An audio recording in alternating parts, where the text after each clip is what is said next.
Don't forget to subscribe to the channel and leave your. The Golden State Warriors lost to the Minnesota Timberwolves and the series is tied at 1-1. The Warriors will play their next 2 games in San Francisco and will have the opportunity to take a 3-1 lead and get closer to reaching the Western Conference Finals. The Warriors put in a lot of effort, but Stephen Curry was sorely missed, and the worst news is that Curry will take a while to return to playing and is in danger of being out of the series against the Minnesota Timberwolves. If the Warriors win, Stephen Curry will return to play in the Western Conference Finals. Warriors' Stephen Curry doesn't have target date to return. Golden State Warriors guard Stephen Curry doesn't have a timetable to return from the grade 1 left hamstring strain he sustained in Game 1 of the Western Conference semifinal series against the Minnesota Timberwolves. No, this is new, and from all that I'm learning about how quickly you can get back, there has to be a healing process, Curry told reporters on Thursday of a potential return date. This is the way the body works and you can't accelerate it more than what it's telling you. After a week, we'll reevaluate it every day to understand just to think about playing, let alone how much you can push it. The 4-time NBA champion also applied the brakes as it relates to the temptation to rush back into action. Eventually there will be conversations like that. But I'm not anywhere close to that, Curry said. I know how tricky hamstrings can be. They can fool you to think they're healed even if you don't feel anything. A 1-week absence would sideline Curry until Wednesday for Game 5 in Minneapolis, if necessary. Game 6, if necessary, would be played May 18 in San Francisco. Curry was injured while scoring on a driving mid-range floater during the second quarter of the Warriors' 99-88 win over the Timberwolves in Game 1 on Tuesday in Minneapolis. The 2-time NBA MVP and 11-time All-Star promptly reached for his left leg and signaled to the bench that he needed to come out of the game. Curry had scored 13 points in 13 minutes when he left the game. He shot 5-for-9 from the field and 3-for-6 from beyond the arc. Curry, 37, averaged 24.0 points, 5.9 rebounds, and 5.7 assists to help the Warriors knock off the Houston Rockets in a 7-game, first-round series. Warriors Steph Curry shares details about injury. I've never dealt with this before 1:30. IMG_3513.mov. I'm feeling great, Curry said Thursday morning during the Warriors pregame shootaround, before adding. That's sarcasm. Curry spoke for the first time since he was ruled out for at least a week with a left hamstring strain. The Warriors play Game 2 of their Western Conference playoff series against the Minnesota Timberwolves on Thursday night. Curry later added, "We have a chance to keep doing something special, but an injury is always hard emotionally, because none of this is guaranteed." Curry injured his left hamstring early in the second quarter of Tuesday's Game 1 victory at Target Center. He was subbed out a few moments later and never returned in the Warriors' 99-88 win. An MRI on Wednesday revealed Curry suffered a grade 1 hamstring strain, which means he'll be out until at least Game 5. It is new territory for Curry, who has missed time during previous playoff runs with various other injuries but has never had a strain of this kind. I've never dealt with this before, Curry said. If it was my ankles or anything else, I'd be able to tell you pretty quickly that I know by a set date that I'll be good. I don't want to set any expectations for this one, other than I want to feel better each day as I go. Curry said that patience is key to healing from this injury. This is new, and from all that I've learned about how quickly I can get back, is that there has to be a healing process, Curry said. The way the body works, you can't accelerate it more than what it's telling you. He said that the team, which won Game 1 and is guaranteed home court advantage regardless of what happens in Game 2, is still optimistic even with his prolonged absence. The vibe in our locker room, in terms of trying to hold the fort down, is that we have a lot of confidence we can still win the series, and that guys will step up no matter how it looks, Curry said. He repeatedly stressed that rushing back from the injury could lead to more harm, and that decisions will be made after a week of rest and recovery. Curry said he is not participating in even light shooting drills at this time, though he rebounded for teammates during shoot-around. With their superstar sidelined, the Warriors' hopes of advancing might seem dim. However, the team does have a track record of succeeding in the postseason sans Curry. Golden State is 9-3 all-time in the playoffs without him, though it's worth noting that his two prior playoff injuries came during the Warriors' dynastic run as the NBA's most dominant team. They were the West's #1 seed in 2016, coming off the best regular season, 73-9, of all time, and the #2 seed in 2018 as defending champions after adding megastar Kevin Durant.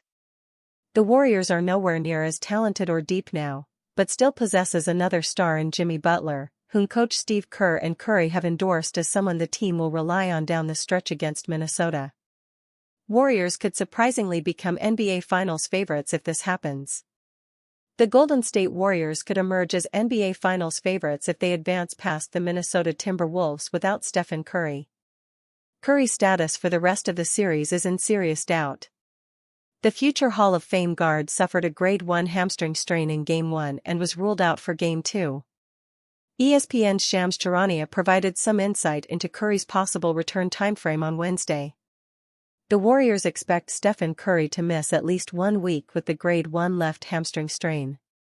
An exact return will be based on how their All-NBA guard responds to rehab with his first muscle strain. Curry's injury devastated Warriors fans, but it may also have sparked a remarkable transformation for Golden State. In Game 1, the Warriors stunned Minnesota 99-88, despite Curry exiting early.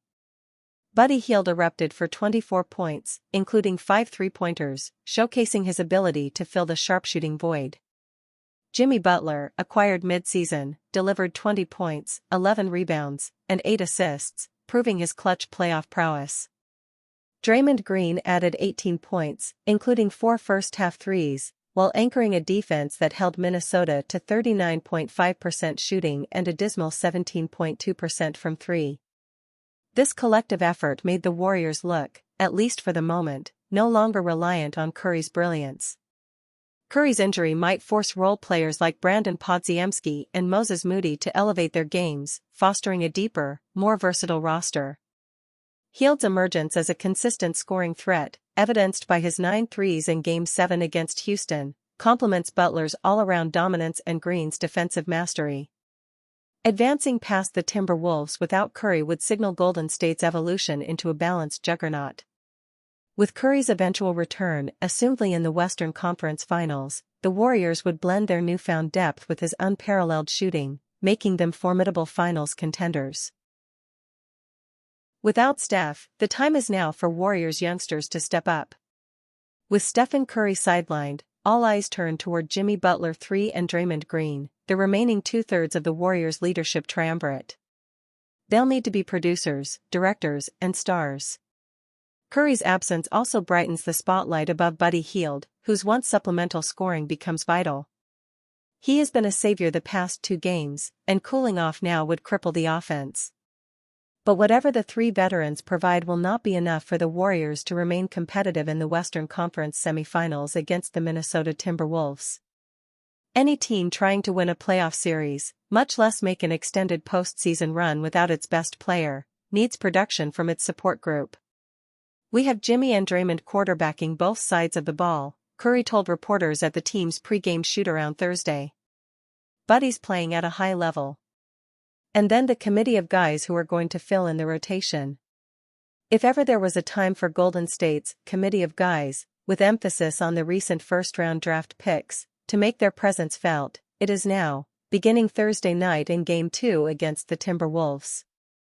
Brandon Podziemski, Moses Moody and Jonathan Kuminga are as germane to the fortunes of the Warriors as the 3 veterans in the starting lineup. None has reached his 23rd birthday, but this is an opportunity for them to, grow up.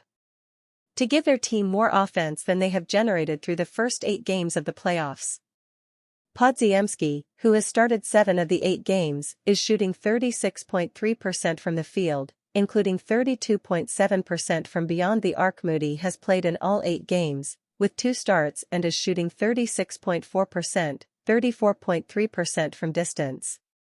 Kuminga, mostly out of the rotation, has appeared in 4 games with 1 start, and is shooting 32.1% from the field and 42.9% from deep. The young men in whom the Warriors most invested to shape their future are shooting a cumulative 35.6% from the field and 34.1% from beyond the arc. And many of the misses are with clean looks. If this inefficiency continues, the offense will die in these. And that death would be so exasperating, it's bound to affect Golden State's most indispensable and reliable element. "We're going to rely on our defense," Curry said. "We know that. Even if I'm out there, that's our calling card. There's a lot of confidence that the guys can maintain and sustain that level. We know Minnesota is going to come back motivated to get a win on their home floor. But over the course of the series, we feel like we're in good shape." The inconvenient truth is that poor offense in basketball often begets preoccupied, or indifferent, defense, especially with young players.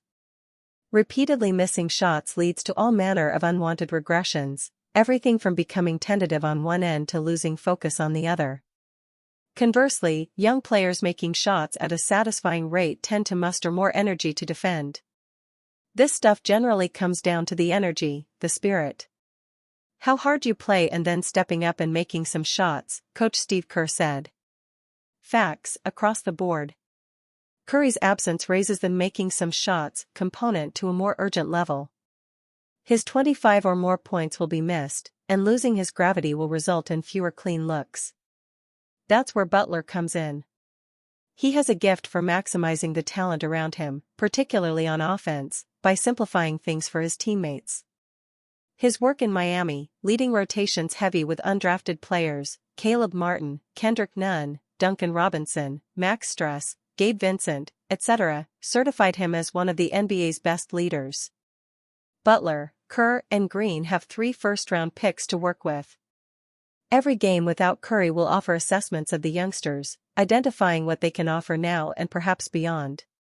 Stephen Curry's emotional behavior after injury versus Timberwolves turns heads on Thursday. The Golden State Warriors shocked the NBA world with their 99-88 win over the Minnesota Timberwolves on Tuesday that came to fruition without Stephen Curry in the lineup for most of the game. Curry was out of the Warriors lineup for more than 70% of the evening as the Warriors overcame his absence through stellar play from Draymond Green, Jimmy Butler, Buddy Hield, and others. On Thursday, just hours before the Warriors' Game 2 showdown with the Wolves at Target Arena, the website SF-Gate shared a story on Curry's emotional mood after the injury in the locker room, which began turning heads on X. Steve Kerr, in all his profundity, couldn't say anything as he watched the superstar he's coached for 11 seasons succumb to the suffocating disappointment of his injury just before halftime, Warriors writer Marcus Thompson wrote in The Athletic. Kerr already knew, as tears fell from Steph Curry's eyes, the heartbreak still fresh from the news that he sprained his left hamstring. Words weren't what Curry needed. Or what Kerr had, Thompson added.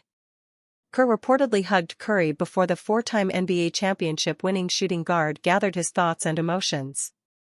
Curry reportedly began wiping the tears away, putting on a brave face, uplifting his teammates and talking about what he was seeing, Thompson added, actions that preceded one of the Dubs' biggest wins of the season.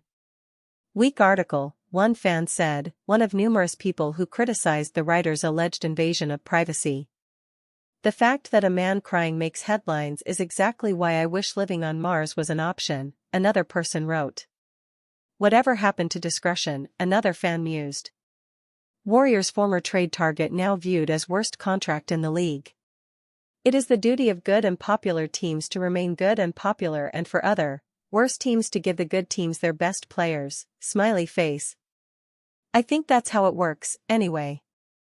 Anytime a more, recognizable franchise in the league is falling short of expectations in some fashion and there is a quality player on some lame, no-name team who hanging tantalizingly on a branch like some kind of trade-shaped citrus fruit, the stories start. The good player goes to the good team.